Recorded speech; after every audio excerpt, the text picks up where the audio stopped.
Hi, it's Jamie from Guildbrook Farm. If you're watching this video, you're probably interested in adding some chickens to your house or your backyard or your homestead or your farm, and you probably will have a whole bunch of questions as to how do you get started with chickens. I'm going to go over that in this coming video. I'm going to show you everything that we do from the very beginning, from ordering chickens all the way up to transitioning them to outside.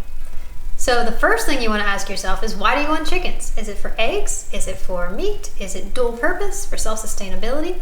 Or is it for pets? Because depending on what your reason is for getting chickens will determine what kind of breed you want. A lot of people ask me, what kind of chickens should I get if I live in an urban development and if I have a lot of neighbors but I want a couple eggs? Well, in that situation, I would say go with a silkie. If you have little kids and you have an urban home, a really small area, you want to have really quiet chickens, cute little fluffy ones that are laying pretty well, I would go with a silkie. Silkie's a great bird for that. They're really super quiet and they're great for keeping in an enclosed area. But if you are, say, living on a couple acres and you want a free range and you're looking for something for eggs and dual purpose, I would go with a much larger bird. I would go with something that is better on production for eggs. I would go for something maybe like a black Australorp or maybe a buff Orpington. If you're looking for something for strictly egg production, you might want to go with something more like a red sex-link or a white leghorn. They're really high production ones. Or if you're going for just a meat bird, you might want to go with something like a Cornish cross, where you just order in a whole bunch of birds, you raise them through the summer, and then you call them all at the end of the year. If you're more into, say, more self-sustainable meat or more heritage breeds, you might want to look into something like a Dorking, which is a very heritage breed with, it's more of a slow-growing chicken that is going to have better flavor, but it's going to take a really long time to breed those out. Or if you're looking for something more heritage that's quicker to grow out, you might want to look into something like a Rainbow Ranger. So there is a bunch of different chickens out there, a bunch of different options depending on your needs. For us, we have a bunch of reasons that we want chickens. We started off wanting chickens specifically for eggs, and we wanted colored eggs. We wanted rainbow eggs. So we ordered a bunch of rainbow layers. And now that we are kind of going down the self-sustainable path, we want to go into something more of a heritage breed with better quality of taste. And we also want to go with something that's dual purpose. So we're kind of getting into a chicken that's called the Dorking that I just mentioned. So we are raising Dorkings, but we are still continuing to add some of the rainbow egg layers to our flock because we want to maintain that egg laying capability of all the color layers. We do have a market for rainbow eggs, but we want to have the self-sustainable Dorkings as well. Now those are going to lay less eggs, but they're a dual purpose bird. They might lay 3 eggs a week, but they'll have better quality meat. So we're kind of offsetting with different breeds here. So first thing you want to do is figure out why you want chickens, do your research on your breeds, and then narrow it down to a handful of breeds that you think you might want to add to your homestead. Oh, hi. So the second thing you need to know is, where are you going to order your chickens from? You can order them from online hatcheries, you can go pick them up at a hatchery, you can find a local breeder, or you can just go to, say, Craigslist and pick them up, or even another local homestead that you're aware of that also breeds chickens. Now there are benefits and drawbacks to all of those. We have only ever ordered from online hatcheries. The main hatchery that we order our chickens from is My Pet Chicken. We've had excellent experience with them. Any problems that we've ever had, they've completely taken care of, and we just really love working with that company. Another hatchery that we worked with was McMurray Hatchery. McMurray shipped our ducks and our goose to us, and we had excellent experience with those as well. Now, when you're ordering from a hatchery, you have the option of vaccinating your chicks. We choose not to vaccinate our chicks, but just so you know, that is something that an online hatchery or even a drive-up hatchery would be willing to do, but it's very likely that probably a local breeder would not do something like that. Merrick's is one disease that you can have vaccinated against. If you guys think you might want to vaccinate your chicks, that's something you're going to want to look into. Like I said, we do not vaccinate our chicks at this time. We just don't feel it's necessary. We don't feel it's helpful at all or beneficial at all to do that. So it's something we don't do. You need to do your research on Merrick's disease and whether or not you want to vaccinate your chicks. Just as a side note, they typically do not vaccinate bantam chickens. A bantam chicken is a miniature chicken. So a silkie would be a bantam chicken. It's a smaller chicken, and they do not vaccinate those types of chickens. Another place to order your chickens is through a local breeder. You can do some research online for the specific breed that you want. Now, the problem with ordering from a local breeder is that they might only carry 1 or 2 or 3 types of chickens, whereas if you order from an online hatchery, you usually have a varied choice of chickens to order from. But if you go to a local breeder, they may only carry 2 or 3 or 4 different types of breeds. They might not carry the breed you want. So you might end up driving around to a bunch of different breeders trying to collect the different chickens that you want, assuming you want more than one breed. The benefits of going to a local breeder is that your chickens aren't being shipped through the mail, because that can be kind of hard on chickens. So you tend to end up getting chickens that are in a little bit better shape when you go to a local breeder. Also, you can establish a relationship with that breeder and potentially you can go back to them for more. Another place to get chickens is Craigslist. You can most certainly look up on Craigslist and find tons of chickens being given away or sold very, very cheaply. If you're looking for bargain chickens, you can most certainly go on Craigslist, and you can find legit hatcheries on there as well, or legit breeders on there as well. You just need to do your research on that particular farm that's selling. But you can also have a lot of problems with Craigslist. Usually people who are selling chickens on Craigslist are typically either advertising their farm, which is a good thing, or they're trying to get rid of a problem, which is a bad thing. Also, if you do order from Craigslist, make sure that the place you're getting it from is NPIP certified. That means National Poultry Improvement Program. That means they're in a certified program where their chickens typically are disease-free. If you bring home a chicken from Craigslist, in particular ones that are not day-old chicks, ones that are older, it's very possible you could be introducing a disease to your location or to your current flock. Just something to be aware of. The last place that you can get chickens from is just maybe a neighbor who's breeding chickens. Maybe they have a rooster and a bunch of hens. You can get some eggs off them and hatch them out if you have an incubator, or you can just get some chicks off of them. And it's the same thing with Craigslist. Just make sure you know who they are and how they raise their chickens and how they take care of them. And if you feel okay with getting them from that person, then by all means you can do that. Again, there's a benefit to that. You have an established relationship with that person, but there are drawbacks. You just need to make sure that you know what you're getting into. You know that person very well. So again, you're not introducing disease into your land or into your current flock if you have one. See this right here? This is called an egg tooth. Little chickens are born with that little tooth on there that helps them break out of their egg, and they will lose it after a couple days. Isn't she sweet? When you go to order chickens, you might notice that you can order either roosters, hens, or straight run. Now, roosters and hens are sexed chickens. That means that they have a specialist that looks inside the vent of the chicken and they can tell whether it's male or female. A straight run means they did not sex the chicken and you don't know what you're going to get. It's typically 60% rooster, 40% hen. So the benefits of going to, say, a hatchery as opposed to a local breeder is that they typically have people on staff that will sex the chickens at a hatchery.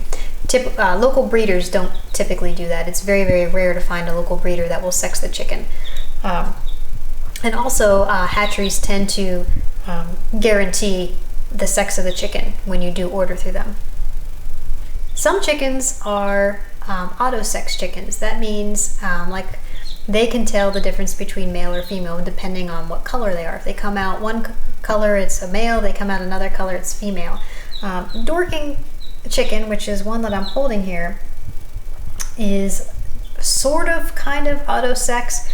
Like you can sort of kind of tell that which one's male, which one's female. This one here is likely the female because she has a darker head. And I'm going to show you the difference with the male who has a little bit lighter head.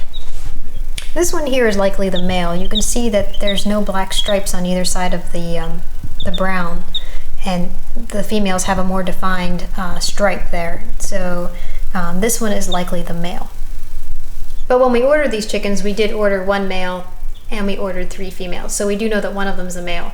And that's one of the benefits of ordering from a hatchery, is that they can guarantee that you're going to get what you order. And like I said, if you go to a local breeder, you're going to end up with a whole bunch of roosters, and you need to have a plan for those roosters when they grow out. So the next thing you need to know is, when do you want your chickens to arrive? Now, you need to consider the fact that your chickens are probably going to be indoors, or they should be indoors, for at least 4 weeks before you move them outside. And when you move them outside, it needs to be somewhere in the range of about 75 degrees. So wherever your area is, wherever you're located, you need to make sure that the temperature is going to be around 75, 80 degrees when you move your chickens outside. Otherwise, you're going to have to provide supplemental heat. For us, we like our chickens to arrive sometime around April. A lot of people like them around April because it's Easter time and you get little baby peeps and it's fun for the kids. The thing is if you are ordering a variety of different breeds, or if you're ordering a specialty breed, in particular a heritage breed, if you wait until, say, March to order those April chickens, you're going to be sorely disappointed. You're going to find that most of them are sold out. The time to start thinking about ordering chickens is in November, the previous November, if you want them for April. Start thinking about ordering chickens around the holidays for the following year, because they do sell out. In particular, the rarer breeds will sell out. So for us, we always order our chickens, if we're ordering from an online hatchery, around November. Now, we'll place our order around November, and then we will get a selection of different dates that they can arrive. We pick which date is most convenient for us. You need to make sure that you're going to be home on that date, or that week of that date, because you don't know when they're going to actually arrive. You know when they're going to ship, but they could arrive the next day, they could arrive 2 or 3 days after that. And you need to make sure that your schedule is clear, that you can go pick those birds up at any time of the day, and that you're going to be ready for them. So make sure your schedule is clear that week, and you're going to pick the right week. The day they ship, at least when it comes to my pet chicken, you will receive an email that says that your chicken shipped, and it'll have a tracking number. Completely ignore the tracking number, because it's completely and totally useless.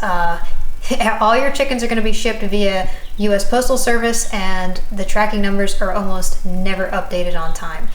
As a matter of fact, it'll tell you that these are going to be shipped overnight, and very rarely will you ever get them the next day. They could arrive the next day, they could arrive 2 days from then, they could arrive up to 3 days. Chickens are good for about 3 days maximum in the mail. They live off of the yolk that they had in the egg, and they will survive up to 3 days. But it starts to get a little rough after 3 days, and you start increasing the chances of having dead chickens or maimed chickens the longer it takes. So the thing that I do, the day that my chickens ship, I will call the post office, or I will stop by my local post office, and I will let them know that I have chickens that are going to arrive in the mail, and that I would like them to call me as soon as they arrive. And I specifically say that, and I prefer to go into the post office and talk to someone face to face and write down my name and my address, and that I have chickens, and please call me immediately, and my phone number. Otherwise, a lot of times they will let those chickens sit back there, and if you don't get a mail delivery until 5 o'clock, sometimes they will just put them out on the mail truck and just deliver them at 5 o'clock to your house. Those chickens sitting in there at the post office all day. And again, that increases your chance of having dead chicks. You're going to want to go in and pick them up. So make sure the post office has your phone number. And even if it's on the package, and a lot of times the post office will say, as long as it's on the package, we'll call you. You need to specifically say, call me as soon as it comes in. I don't want my chicks to be delivered. I want to come and pick them up. And they will do that. And our post office is really good about that. This has been our 4th delivery so far.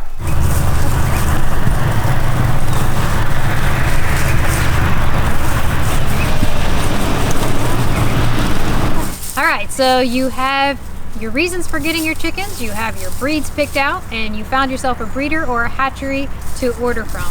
And you have a date picked out when your chickens are about to arrive. So the next thing you need to consider is, where am I going to house these chickens? There are a bunch of different options. You could either go with something that you built or something that's manufactured. You can repurpose an old shed. You can have a barn. We're going to show you what we have here, which are 2 mobile coops and 2 different versions of 2 mobile coops that we have on our small 1-acre homestead. The first one that we built is made almost entirely out of new materials. What it is it's a coop that will house about 10 birds, 10 adult birds comfortably.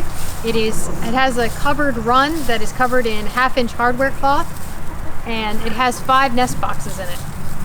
And this is what we used initially for our chickens when we got our very, very first batch. We moved them out here to this particular coop when they were about 4 weeks old, and then we just moved them around the yard about every day or so to give them fresh grass.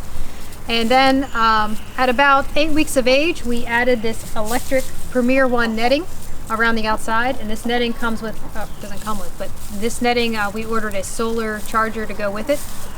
And if you guys are interested in knowing more about this particular setup, I'll leave a link to it. But we added this electric fence around it, and we let the chickens run free inside the electric netting. Now that we are adding on to our flock, we built a second coop.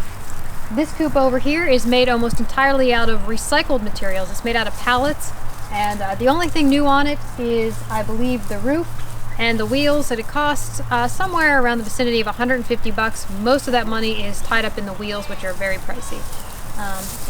This is a coop that is designed specifically for laying hens. The only thing that these chickens use this for is for sleeping at night and for laying their eggs. And they can go underneath to seek shelter from the rain when needed, but most of their time is going to be spent in the run. So these are two different versions of mobile coops. We do use them both. Right now we have our adult hens out here, and we have some 6-week-old pullets that are being grown out in here, along with some ducks and a goose named Ed. We're going to leave some links to those videos too if you're interested in those, but you're going to need to consider what kind of coop or how you're going to house your chickens, and you need to have that built long before your chickens arrive. You don't want to go rushing around trying to figure out shelter for your chickens the day that they get here. So that's something that you need to consider. Do your research on what works for your particular area, whether it be a mobile coop, whether it be something stationary, and whether it's something you're going to build yourself or something that you're going to get, say, off Craigslist or from a neighbor or someone else, and how you're going to do that.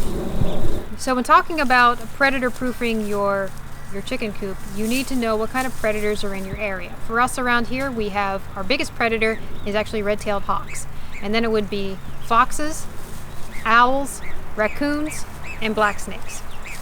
Now, for ground predators such as the raccoons and the foxes, we use the electric fence, and the electric fence works really, really well at keeping out those predators. And I can tell you that the foxes are walking right past this coop, and that's how well it's working. We actually heard one get zapped in the middle of the night.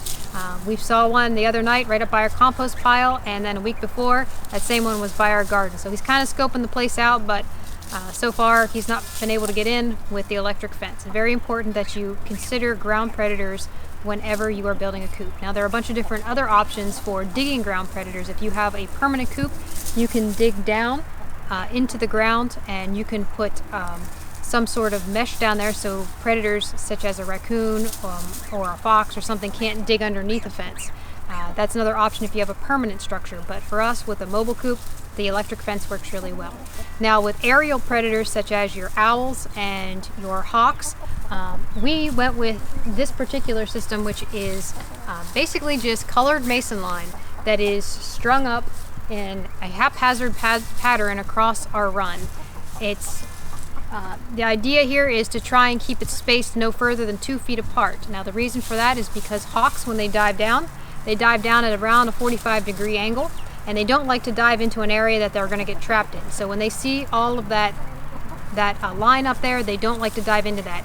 I can guarantee you this works because we had several hawk attacks. We did lose a chicken to a hawk, and as soon as we put up this mason line, we have not had one hawk attack yet. They've flown over, they've come close, but they have not gone into that mason line. So this does work.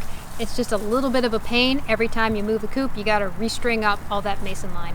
So when you guys are designing your coop, make sure you consider aerial predators and ground predators. The next thing is roosts. Now, there are a bunch of different options for roosts.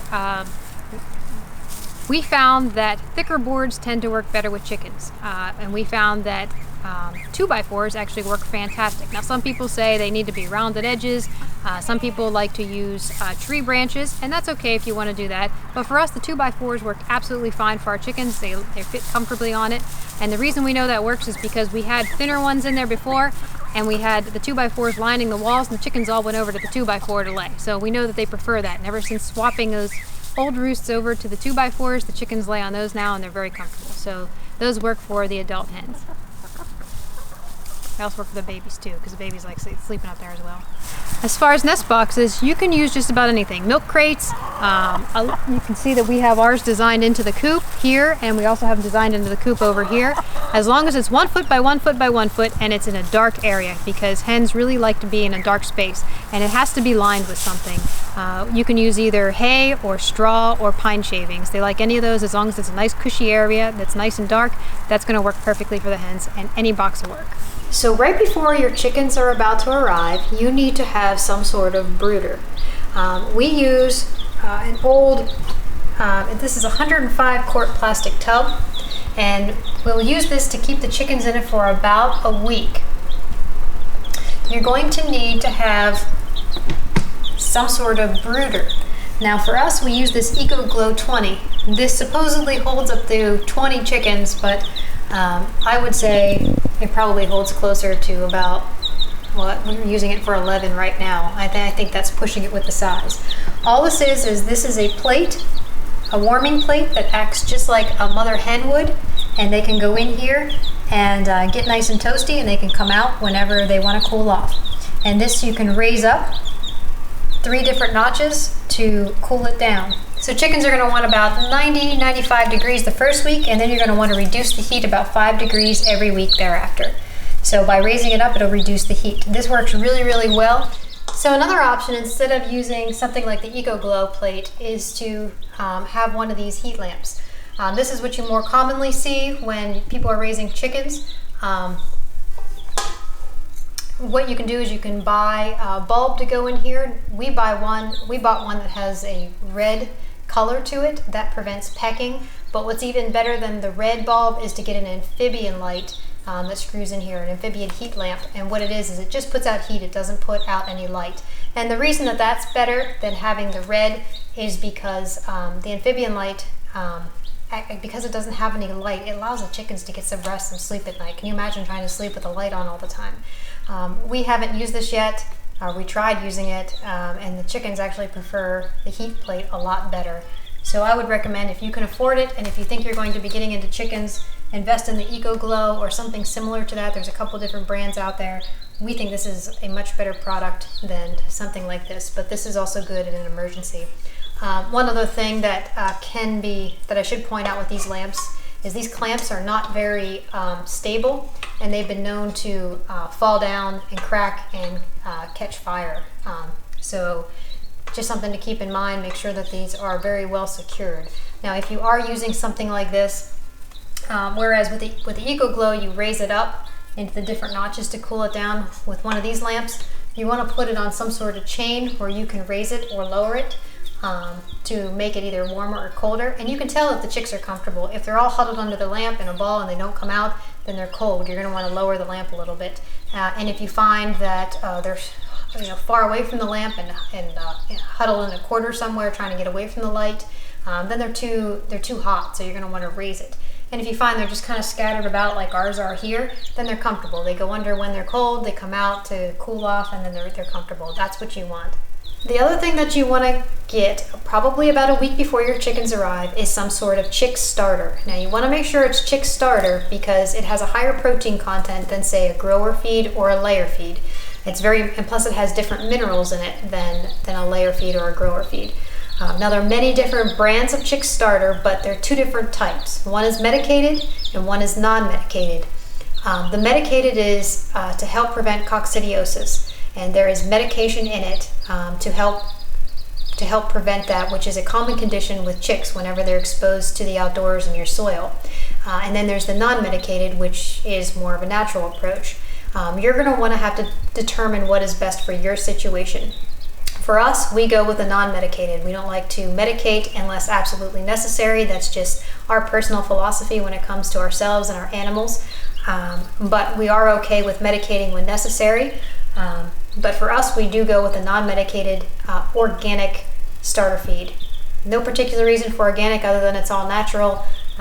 We like a brand that's called New Country Organics.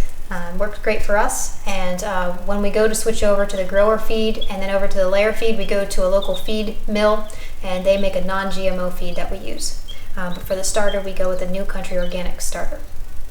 So while you're gathering your chicken feed and supplies, another thing you're going to want to pick up is some sort of electrolytes for your baby chicks. Now what these are going to do, this is going to give your chicks a little bit of boost of energy. It's basically like Gatorade for chicks. These guys have been, in particular if they're coming through the mail, have been in a box for anywhere between 1 and 3 days. They tend to be dehydrated. This will help them perk up. It helps give them a good start. Now there are a couple different recipes for how to make this yourself. These usually come in about a 3-pack for about $2. Honestly, you're not saving much money by making it yourself, and this is already formulated specifically for chicks. So personally, I would just go for this. It's just so much easier to keep these. These are also really good for chickens that are dehydrated in the summer, so I do keep a couple of these on hand. Again, it's like Pedialyte or Gatorade for your chickens. One of these little packets will make a gallon of water. What I typically do is I get one of these quart jars, and I'll put about a quarter of a packet in it. The day that I know my chicks are about to arrive, I'll put about a quarter of a packet in it, and then I'll fill the jar up with room temperature water. You do not want to use hot water, and you do not want to use cold water because you don't want to burn your chicks and you don't want to chill them off. Remember, they want to stay warm. So I will have this ready to go whenever my chicks arrive. Another thing that you're going to want to have on hand is apple cider vinegar. I personally put a splash of this in all of my animals' feed. This provides some potassium and some energy for the chicks. It's also good for antiviral, antifungal. It helps prevent parasites. I put just a little splash in this jar, and then through the rest of their lives, I will continue to put apple cider vinegar in their water, and I do believe that it works, and it really does help the chicks. So for me, I use the Bragg's organic brand. I'm not 100% for organic on everything. It just so happens to be the brand that I get. Just as long as it's raw apple cider vinegar, it should be okay. Okay, so you get the email that your chicks have shipped. Now's the time to set up your brooder. Get your brooder box, and again, we just use this plastic crate that's about 105 quarts. You want something small enough that they're not going to get lost in it, and you want it to be easy to clean out. That's why we use the plastic tub.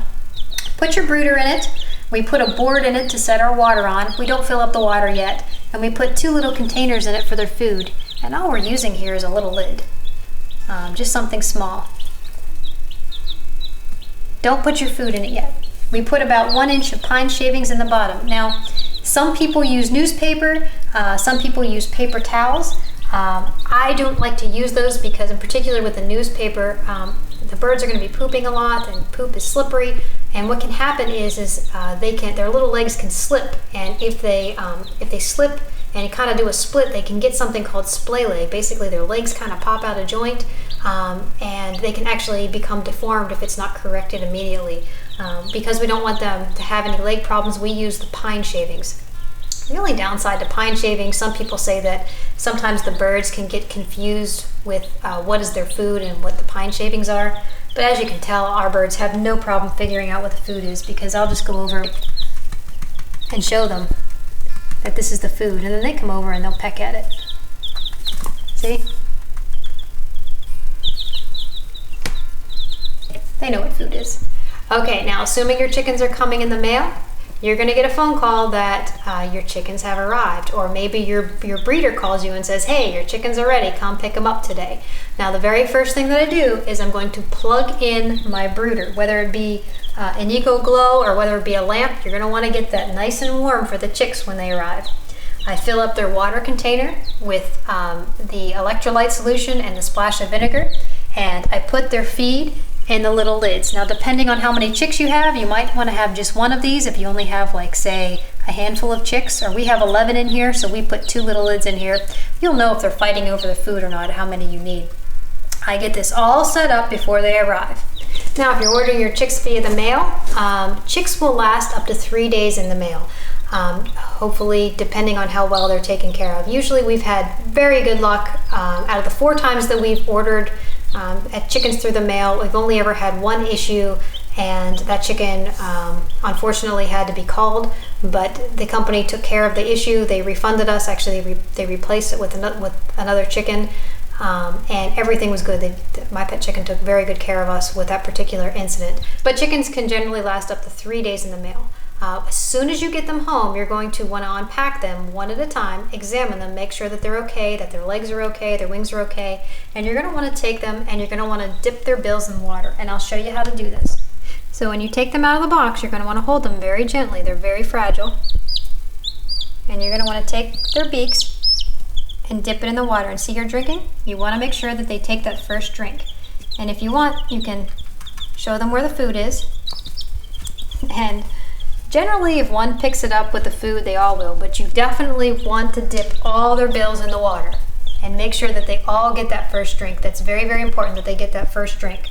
Once they start eating, they need to continue to eat. So don't feed them in the car on your way. If you have like an hour drive home, don't feed them in the car and then not give them anything until they get home. Make sure you wait till you get home, give them some water, give them the food, and then make sure they have access to water and food at all times after that initial watering and feeding. Okay, so after your chickens arrive, you're going to want to make sure your chickens are okay, make sure their wings are okay, make sure they're eating and drinking all the time, they're sleeping okay, and they're nice and warm and not too hot, not too cold. And if there's any problems at all, you're going to want to reach out to your breeder and tell them what the problem is. One thing just to be aware of is in particular, if you're ordering through the mail, it's very possible that when you open that box up that you could potentially have dead chickens. That's something to just prepare yourself for. You need to know what to do in that case. And worse than that, I would say, is if you happen to open up a box and you find a chicken that is deformed or one that has been damaged so badly that it needs to be culled.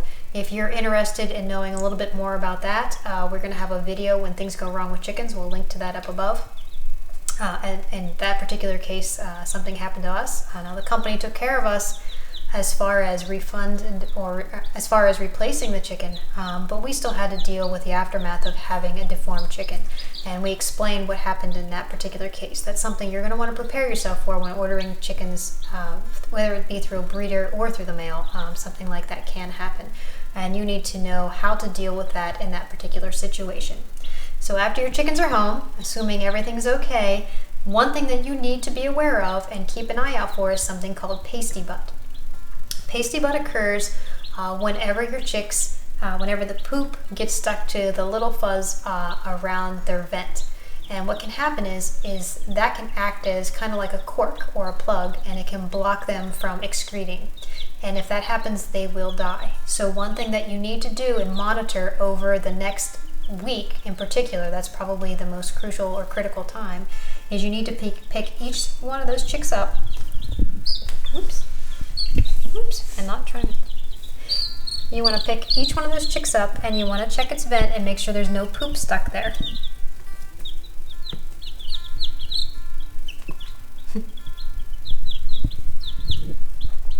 If that happens, you're going to need to clean it off. And the one thing you don't want to do is take that and pick it off, because you could actually remove the skin when you do that. So you want to take a Q-tip and maybe a warm washcloth, and you want to wet it and slowly dab at it. Don't pull, don't tear, and you want to try and remove that excrement from their fur very, very gently until it's all gone. And the chick's not going to be very happy about it, but you want to try and get that removed. And what some people like to do is they put Vaseline not in the vent but around on the fur, and that helps prevent future excrement from sticking to the fur. If you can do that as an option. The other thing you're going to want to make sure you take care of at all times is making sure they have clean water. You can see that the birds have already pooped in this water, and it hasn't been very long. So we're going to go take this outside and dump it, and we're going to refresh their water. That's something else that you want to make sure you do at all times. And just any time also that you see that they scrape pine shavings in their food, make sure you pick that out. We want to try and make sure they eat the least amount of those as possible.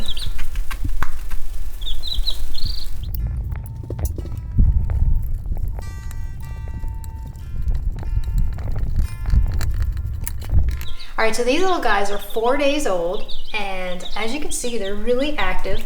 I replaced their the little lids that I had in here with their food in it with the bigger container, because they figured out what their food was and they were starting to scratch it all out.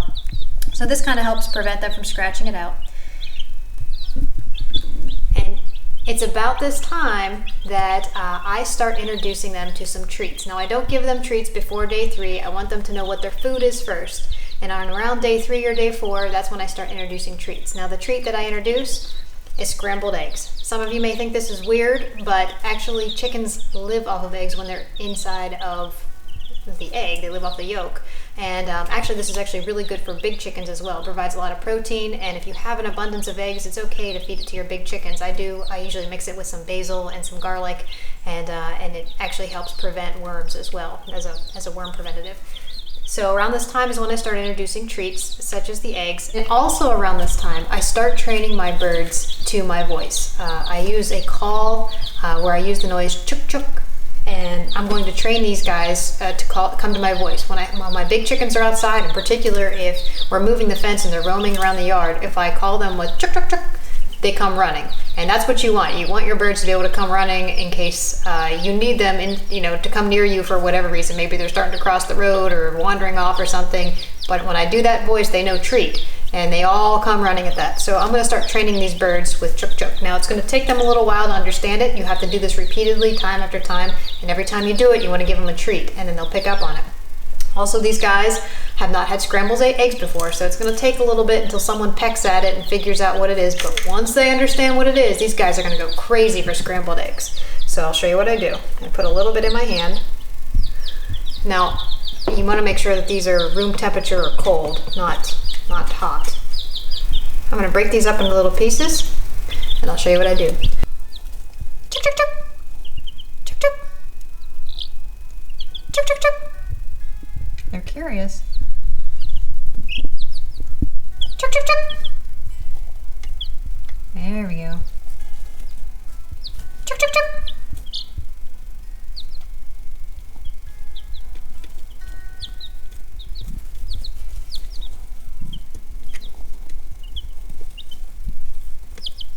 Chuk chuk chuk chuk chuk.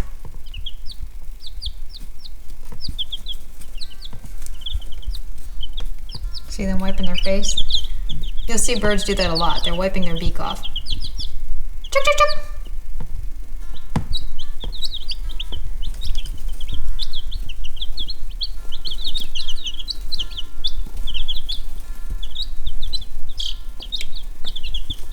Chuk chuk chuk.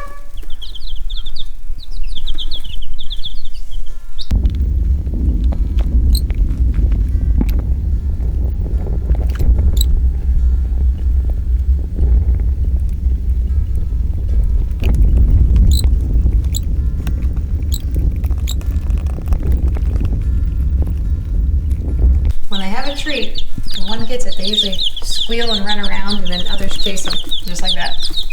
They figured out that that's a treat. So you'll start to see that they do that. They figured out what scrambled eggs are. This is their first time with scrambled eggs. Now I'm going to do this again tonight, and I'll probably do it twice a day.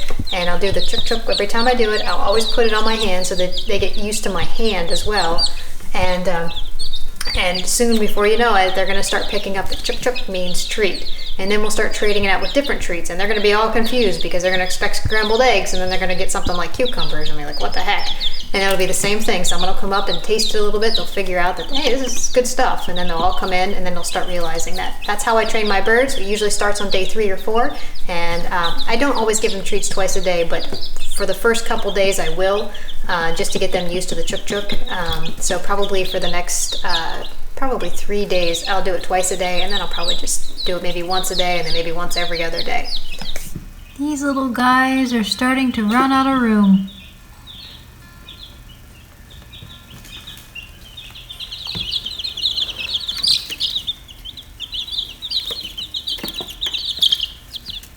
As you can see, they're starting to get bigger, and I think it's time to, I think one of them just pooped in the water dish. Yep, it is time to move them to a bigger home.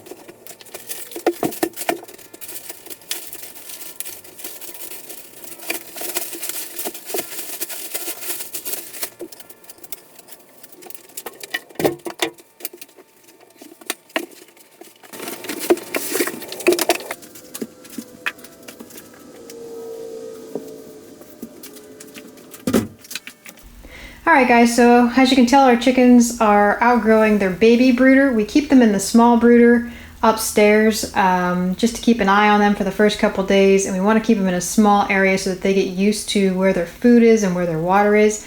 They are already starting to feather out. This is now day 5, and we think that they need more room. So we are moving them down here to our basement. Now let me show you our brooder setup. You just watched me put this together. What I have is a tarp here on the floor, and the reason for that is because there's holes in the bottom of this box, and when I go to move this whole mess outside, when the chickens are ready to be moved outside permanently and I go to clean up this mess, I don't want to have to shovel pine shavings off the floor. So I put down a tarp first. And then you can see I use a watermelon box as their brooder. I got this for free at a local Whole Foods. I just called them up and said, hey, can you save me a box? And they did. I have to thank Eric over at Life and Farmland for this idea, because he's the one that suggested using Gaylord boxes, that's what they're called, for the brooder, and I think it's a brilliant idea. So we got this for free from a local Whole Foods. And then I assembled it and filled it with pine shavings. And then I want to show you this little setup here. So this is 2 plastic bins that are put together with hardware cloth grate on top.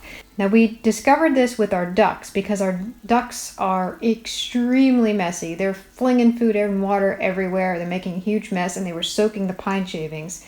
And so we started using this for the ducks, and we're going to continue using this for any of our babies as well. This should help prevent pine shavings from getting into their water, and I'll show you how it's set up. So we have basically a plastic bin. You can see there's 2 of them here inside of another plastic bin. And the reason for that is if the chickens, or if you're raising ducks, spill any water in here, it's very easy to just pull that top bin out, rinse it out, and put it back without all the pine shavings caving in. Now this here, Jeremy made, and this is just some pallet wood with a piece of hardware cloth over it, and you can see we put some duct tape on it, just to help prevent the chickens from getting cut. And this just lays over top. It's just a, I think I have it backwards. This is just a frame. Just like that. And we're gonna put their food and water on top of here, and that'll prevent them from kicking pine shavings into their food and water. And then we just put a little ramp over here. The bird should have no issues jumping up on top, but just in case, we put this little ramp. And there's just a little block underneath it to help support it. And we just pushed all the pine shavings up. Now I'm going to bring the Brinzia brooder down here and plug it in here.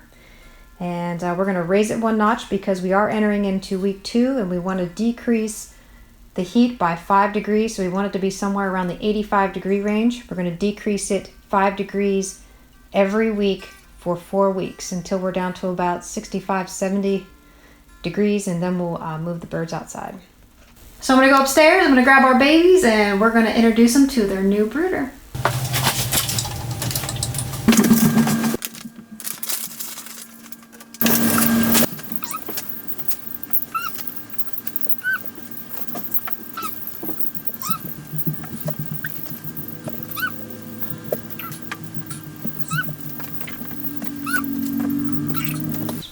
Alright, so you can see that I raised the Brinzia up 1 notch, so it'll be a little bit cooler for them. And as I put each one in, I checked them for pasty butt, and they're all really good right now. And you notice that I just kind of put them around in different areas, put some on top, some on the bottom, so that they kind of know that they can go up here. And they'll train each other on how to do that. One thing that I forgot to mention is about this time I start introducing grit. Anytime that you give your chicks food, you should start giving them grit. Now, eggs are pretty easily digestible. I sometimes give grit with scrambled eggs. I haven't given it yet to them. This is their first introduction to grit, and I'm going to probably start giving them a few other things as well, like maybe some chia seeds or something like that. One thing to know is anytime you start giving food, you want to always give grit. And I put a little dish in here. Don't be surprised if when you introduce something like this, they eat the entire container. They're not going to die from it. It's okay if they overeat it. It's just going to pass right through them. It's the same thing whenever we go to introduce dirt in the next couple weeks. They'll probably eat the whole thing and you'll be freaked out that they're eating it, but that's okay. So we're going to let these guys adjust, and they seem to be doing well so far. And they're probably going to enjoy their new little space. Oh, they're already running all around. I may have to plug these holes up though. These are kind of big for them and I don't want them coming out, so I'll probably put some sort of tape over these holes so that they don't go through it. Let's go do that now.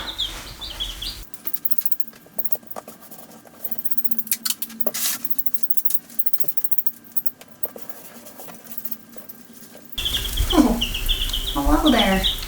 Oh, hello. Oh, hello. No, there's no eggs in there. They're looking for eggs. That's funny. Alright, I'll go give you scrambly eggs. Chokers!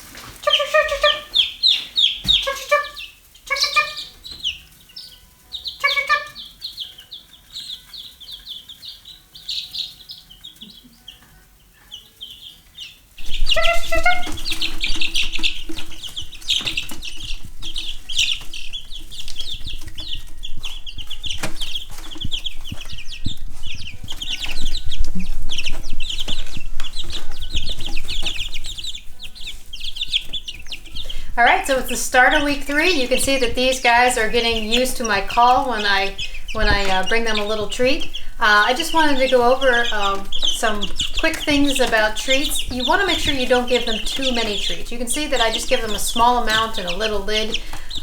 Each bird gets a very small percentage of food compared to what they get as far as regular chicken feed.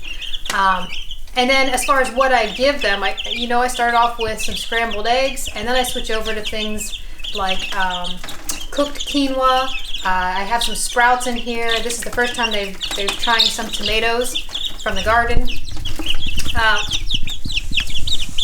Sometimes when you give them something new, they'll peck at it for a little bit, and they might not look like they like it at first, but just like a little kid who's trying something for the first time, sometimes it takes them a few times before they learn to enjoy something. We just want to really make sure that you don't give them anything like dry seeds or dried beans or anything like that. That dried rice is really bad. Anything that's going to expand when wet. You want to make sure that it's already cooked and when you give it to them, or like as far as beans or rice or anything like that, make sure that it's already cooked, because it can obviously expand in them and that will kill them if you do something like that. You also want to make sure that you don't give them anything like plain old rice or plain white bread, because there's really no nutrition in that. You want to make sure that you're giving them some good nutrition, good healthy foods when you do give them foods. Just make sure whatever you give them is no more than 5 to 10% of their diet. I guess they like tomatoes.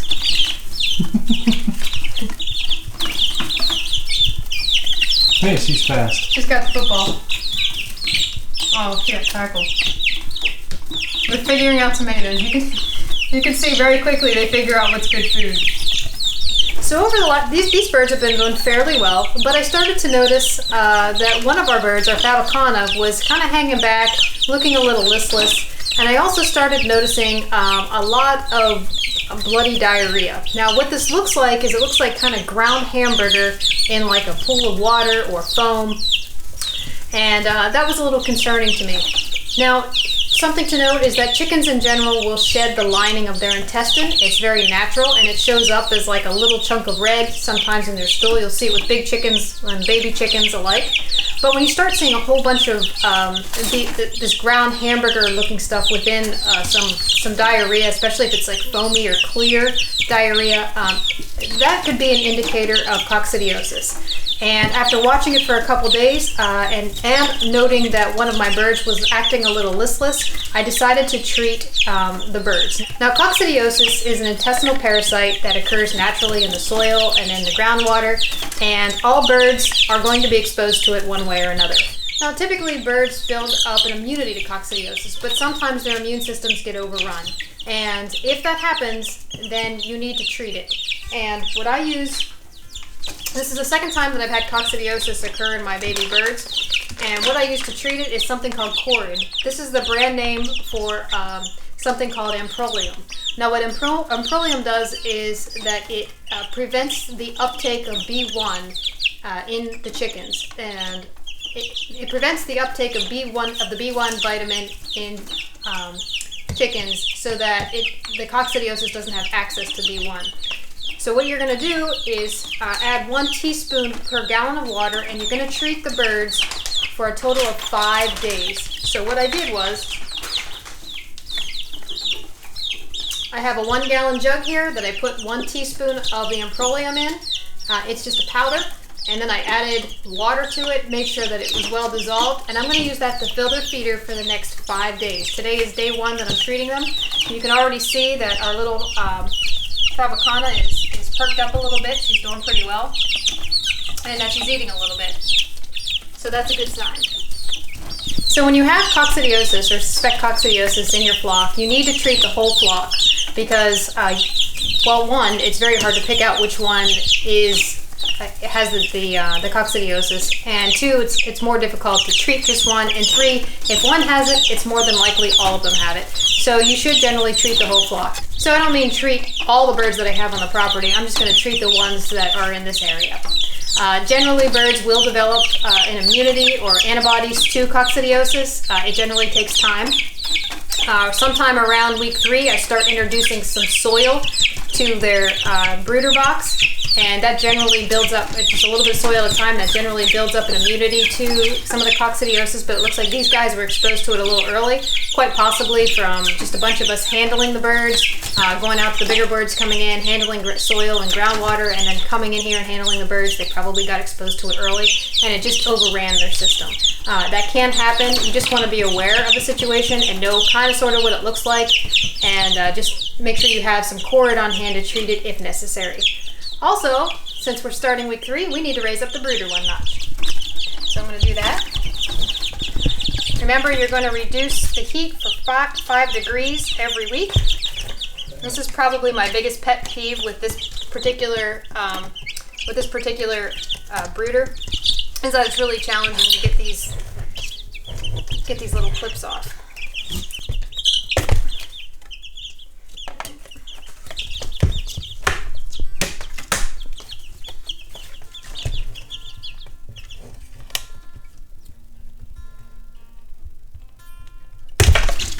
Oops, sorry, birds.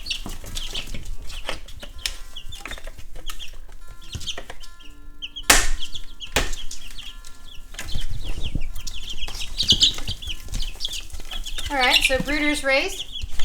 And these little guys, if you've noticed, are starting to grow wings. They're getting their feathers in, and they are getting kind of crazy. I don't know if you noticed, but they're jumping up on top of the food dish, they're jumping on top of the water dish, and it is not too long before they're going to be jumping up on the side of this box. So I'll show you what we do.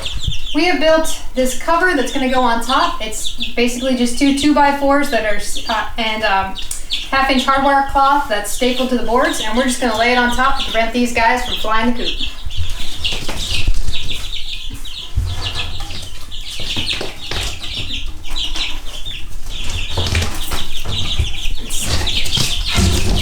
They're freaking out a little bit. Alright. So there you go. This is going to keep these guys from flying the coop, and I'll show you what happens in the next couple days. And we'll also keep an eye on that little Favicana and anyone else to make sure that there's no more bloody diarrhea and everyone's doing well. Alright, so these little guys are done with their 5 days of treatment for the Corid.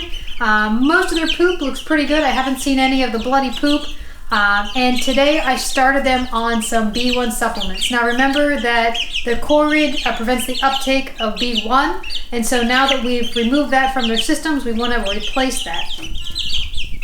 So what I do is I give them a little bit of Nutri-Drench in their water, and I'm going to do this for 1 or 2 containers full of water, and then that's it, because this stuff contains molasses, and molasses tends to give the birds diarrhea, and so you know, just be careful on how much you use this. I just use about 1.5 drops in about a gallon of water, and then I'll only fill that container up twice.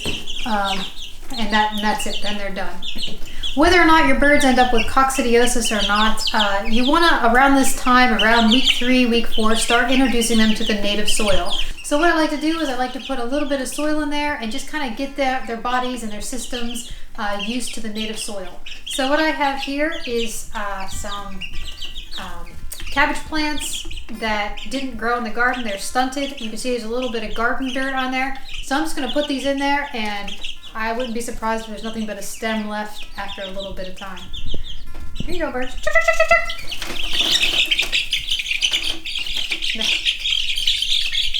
You can see they're very well trained on trick, but they're a little confused as to what it is.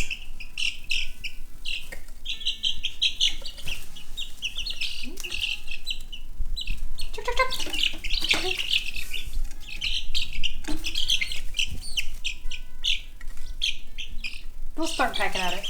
They'll get used to it. There they go. You can also see that these guys are starting to dig holes. What they're trying to do is dust bathe.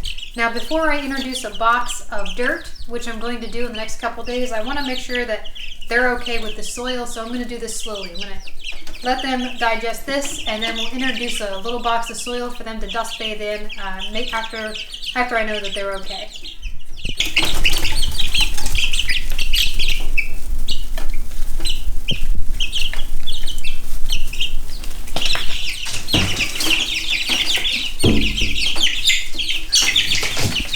Oh, look! See? She's naughty.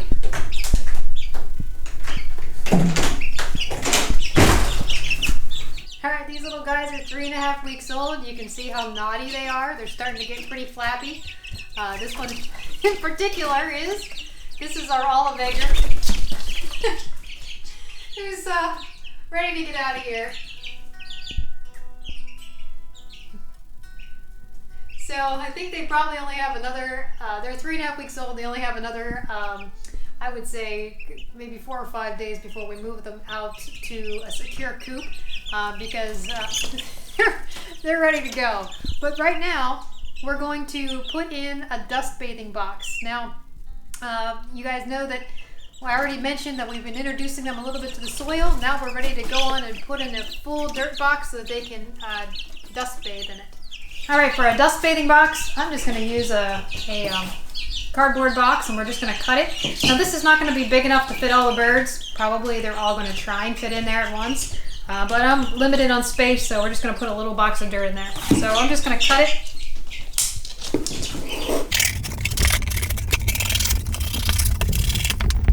I'm going to cut a little box just like this, and I'm going to go put some native soil in. Now, again, it's really important to use native soil to make sure that these birds are getting accustomed to the coccidiosis that's naturally occurring in the soil.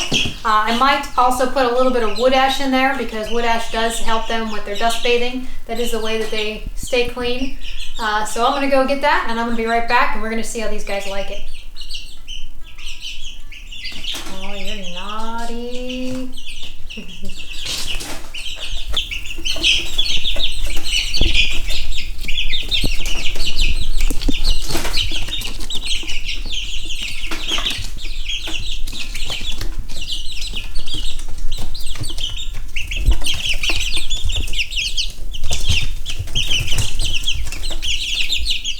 So I just came back inside with a little box of dirt that I shoveled up from the yard, and I put some wood ash on top. We're just going to mix this together. There's probably some worms and bugs in here. Now again, this is how chickens take their baths. This is for dust bathing. It helps keep off mites. It's really important that chickens dust bathe.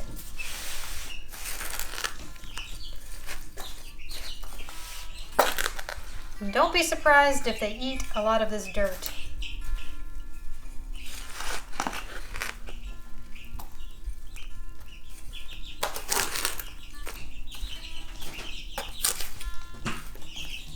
They're probably going to be scared of it at first, and then they'll get the hang of it real quick.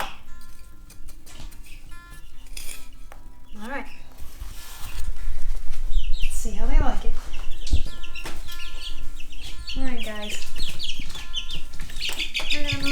over and put this in.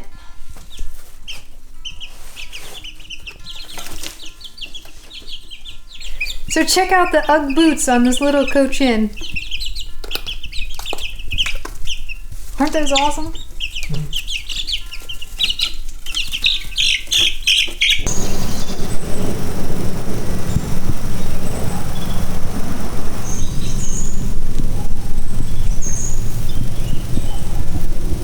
All right, so we're coming up on week 4 here in like another 2 or 3 days, and these birds have got to come out of my basement. If you could smell through the camera exactly what I'm smelling in that basement, you would turn off the channel.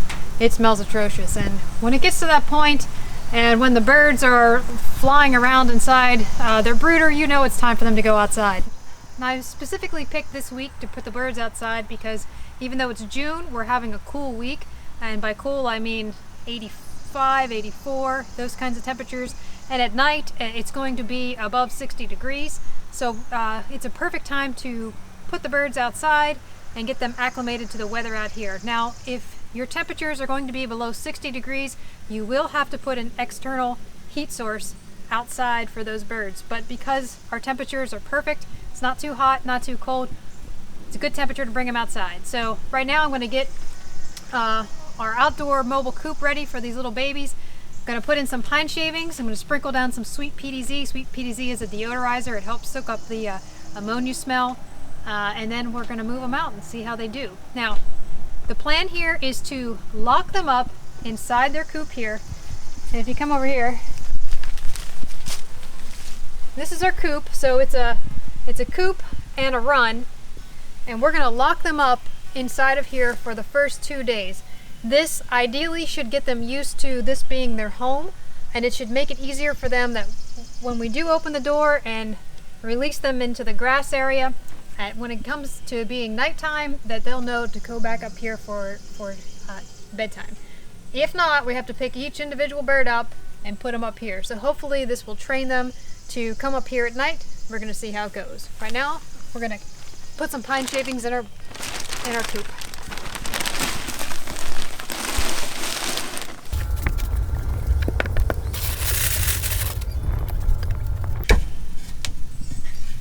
Now these flat boards here are just going to be used to hold their food and water. Once they get used to going outside, we're going to put their food and water down there, but because I'm locking them up in here, I want more of a stable place for their food and water, so that's why we have the boards. Now I'm going to sprinkle on some sweet PDZ. This is kind of like kitty litter. It'll help absorb the odors, and it's all natural, so if they eat it, it's okay.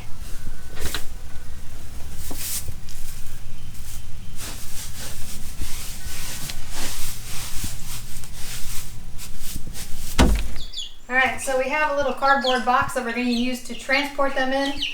I'm probably only going to get a couple in here before they start flapping around, so we'll probably have to take them out in batches. You guys ready?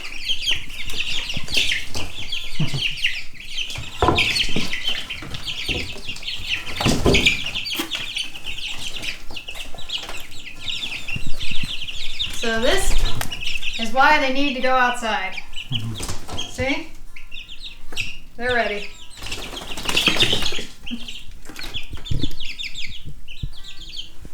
All right. Oh, yeah, no.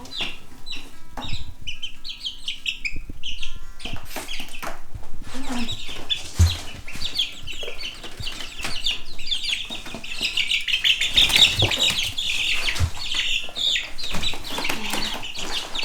How about you?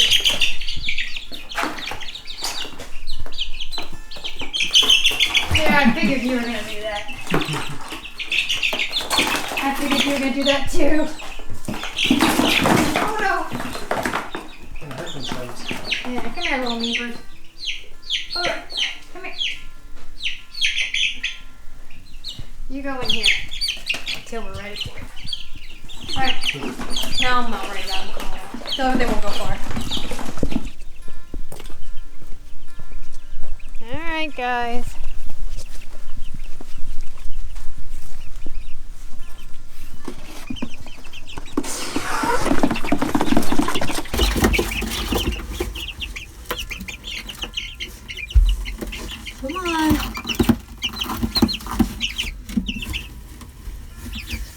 You're gonna have to be dumped.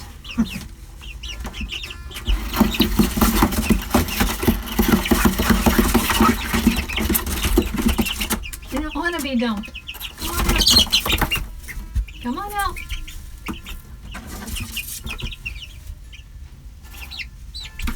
There you go.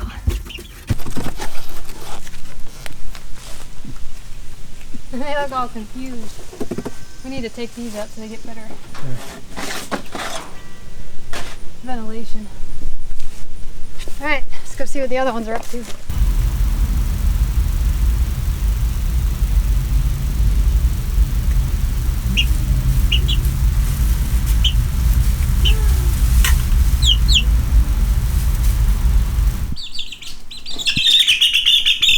Sure are loud.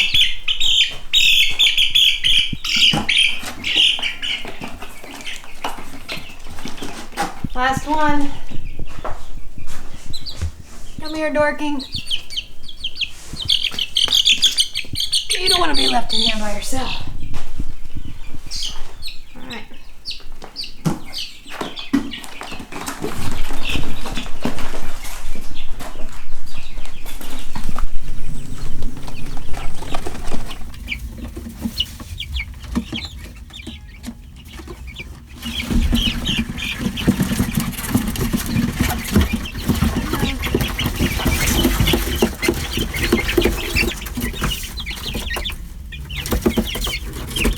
There you go. Come on out.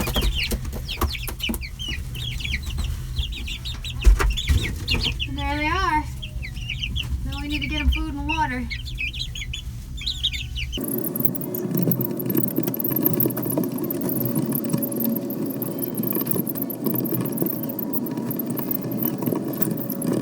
Alright, so we have our water with apple cider vinegar in it, and then I transferred their food over to a rubber bowl. This will help prevent them from spilling it out. The only thing is they might poop in the bowl, so I don't give them too much, and I just have to keep an eye on it. And also in there is grit, so we're going to put this in there and we're just going to keep an eye on it to make sure it doesn't run out. Alright, here you go, there's your water.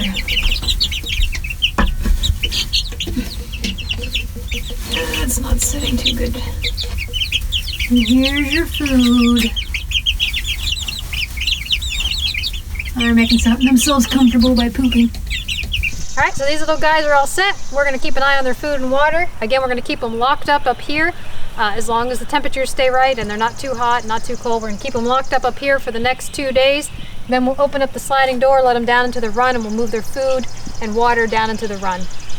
After quite a few weeks, I would say probably when they're 8-9 weeks old, that's when we'll probably start considering whether or not it's a good time to integrate them with a larger flock, and we'll take you along as we attempt to do that. So we'll see you in a couple days when we let them out into the run. All right, so our little chickadees have been in here for 2 nights now. We kept a really close eye on them, made sure that everyone was comfortable, no one got too cold. They've been doing really well, but let me show you what they've been up to. These guys are ready to get out of here.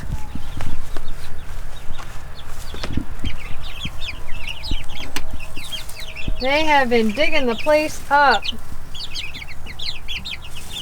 Scratching and scratching, and they are ready to go out.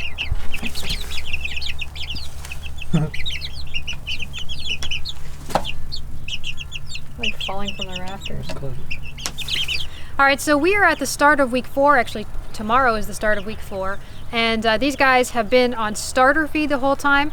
Starting tomorrow, we are going to start integrating in some grower feed. Now what I do is I have a little bit of the starter feed left. I'm just going to start mixing in some grower feed to transition them over, and then once all the starter feed's gone, they will be only on grower feed. It's around week 4 to week 6 that you can really start transitioning them over to the grower feed. What you can do is you can look at the manufacturer label on your starter feed, and it usually will tell you when to start switching them over. So for us, it's about 4 weeks. And what we use for a grower feed is we have a local feed mill that puts out a non-GMO grower feed. So that's what we're gonna start feeding them. All right, so what we're gonna do now is we are going to lift up the door and we're gonna let these guys explore the grass and bugs. And what I think what I'm going to do is I'm going to keep their food up in the top so that they still associate the coop part with their home, because I honestly don't want to have to pick each one of these guys up and put them to bed at night. So I'm hoping that they go up there at nighttime, but we're going to keep an eye on that and see if they go up at night. If they do not go up at night, we're going to have to pick each one up and put them up there. So we'll see how that goes. But right now, this is going to be their first day out on the grass, and we'll see if they like it. Release the Krakens! Hello? Okay.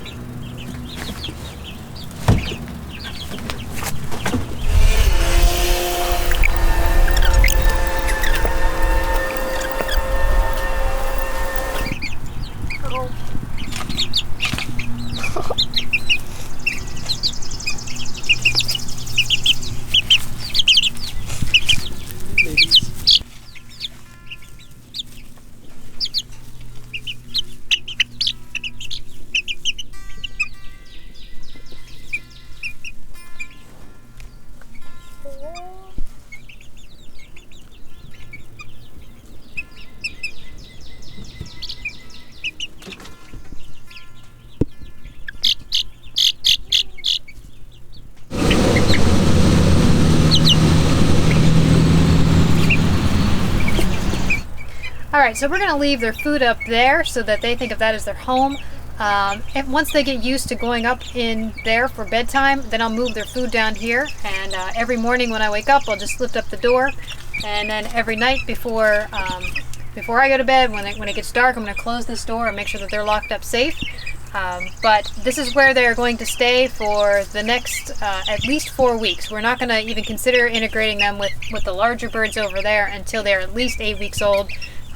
And then what we will do is we will take this entire coop and put it inside the electric fence with the other guys, and then just have them integrate with each other through the mesh. And then after a period of time, we have a little door here that we will open up. It's a little creep feeder door that Jeremy built. We're going to open that door up, and we'll let the birds explore at their own will if they wanted to go out with the bigger birds, and then they'd be able to come back in whenever they wanted to without the big birds following them. So we'll get back to you guys in a couple weeks, and we'll see how these little guys are doing. All right, we're at about week 5.5 actually, and our little birds are doing really, really well. You can see that they're in their own separate pen, separate from the bigger chickens. These guys are kind of getting introduced to each other through the fence, so it's a safe way of introducing the big chickens to the little chickens. And these guys have been going to bed on their own, because by keeping the food up there for the first 3 days, the food and water, they knew that that was home. I just opened up the gate. I didn't bring them down and let them come down on their own. And they walked down the ramp and they would explore down here, and then when bedtime came, as soon as it got dark, they went right back up themselves. That's definitely the way to do it. After about 3 or 4 days, I put their food down here, and they still know to go to bed at night, so that's what we're doing. These guys are doing really well, and that would be probably the best way of transitioning your chickens outdoors. So when these guys are probably about 8 weeks old, that's when we're going to open up this gate here, this creep feeder door, and that will allow just the baby chickens to go in and out and keep the bigger chickens from going in and bothering them. And then we'll just kind of see how that interaction goes, and that's it. So those are the basics for starting your chicken flock. So I'm not an expert when it comes to raising chickens. This is just my 4th batch in raising chickens, and I just wanted to take you guys along and show you what I did step by step. If you guys currently raise chickens, I know you guys are the experts out there. Let me know what I missed. Curious, leave those down below. And if you guys are new to raising chickens, what do you think? Do you think this is something that you guys want to get into after watching all this and seeing all this? I want to hear from you. Leave those down below, and if you have any questions, leave those below as well. If I can't answer them, I know a lot of other people can. So if this has been helpful to you guys, like and subscribe, and we'll see you in tomorrow's video. Thank you so much for watching. Basically what they do is they look inside their bum hole and they can tell from the different shapes in there if it's a male or a female. Don't say bum hole. What do you want me to say? Look inside their hole? What is it, a vent? Yeah, their vent. Look inside their bum hole. I kind of lost track what I was saying. Where was I going with this? Was that it? Pine shavings and, hello. Wait, what was I saying? I can't help it. I just totally get lost. Oh, that was diarrhea. Did you hear that? I wonder if the camera picks that up. Is it for dual purpose? Oh, this is gonna be one of those. If you're more into meat, there's a freaking gnat in my face.